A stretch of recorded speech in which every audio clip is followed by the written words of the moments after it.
Ask मुफ्ती Tariq Masood. India से किसी ने पूछा, अगर जुम्मे के दिन अगर फजर की नमाज न पढ़ी तो क्या जुम्मे से पहले फजर की क़ज़ा पढ़ना ज़रूरी है? क्या फजर की क़ज़ा पढ़े बगैर जुम्मे की नमाज़ कबूल नहीं होगी? ऐसा तो नहीं है कि साहिब तरतीब के लिए तो लाजमी है कि जुम्मे से पहले फ़जर पढ़े, जो साहिब तरतीब नहीं है उसके लिए लाजमी नहीं है। साहिब तरतीब का मतलब वितर समेत 6 नमाज़ें जिसके ज़िम्मे में 6 नमाज़ों से कम नमाज़ें जिसके ज़िम्मे में बाकी रह गई हों या कोई नमाज़ ना हो, वो साहिब तरतीब है। और जिसके ज़िम्मे 6 या 6 से ज़्यादा नमाज़ें बाकी हों, वो साहिब तरतीब नहीं है। तो साहिब तरतीब जब तक पिछली क़ज़ा नहीं कर लेता अगली नमाज नहीं होती, खूब समझ लें।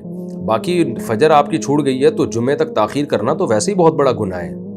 नबी ने फरमाया, जिसकी नमाज छूट जाए, भूले से छूट गई या गलती से छूट गई, तो जैसे ही याद आए वो फ़ौरन पढ़, भूले से छूट गई या नींद में छूट गई तो जैसे ही आँख खुले वो फ़ौरन पढ़ ले।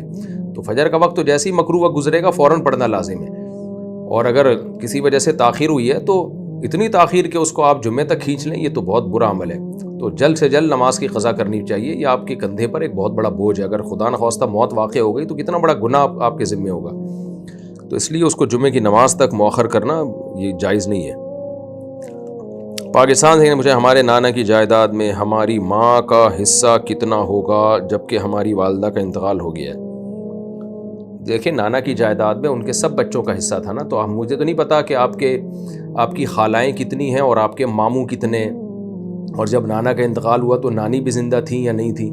तो ये पूरी डिटेल जब आप लिखेंगे तो फिर मैं जवाब दे सकूँगा। अदरवाइज़ ये तो बता दूंगा कि आपकी नाना की जायदाद में माँ का हिस्सा था। अगर माँ आपके नाना की वफ़ात के वक्त ज़िंदा थी तो उनका हिस्सा था। कितना था ये जब तक आपके मामुओं, खालाओं और नानी के बारे में आप तफसील नहीं बताएंगे उस वक्त तक मैं जवाब नहीं दे सकता।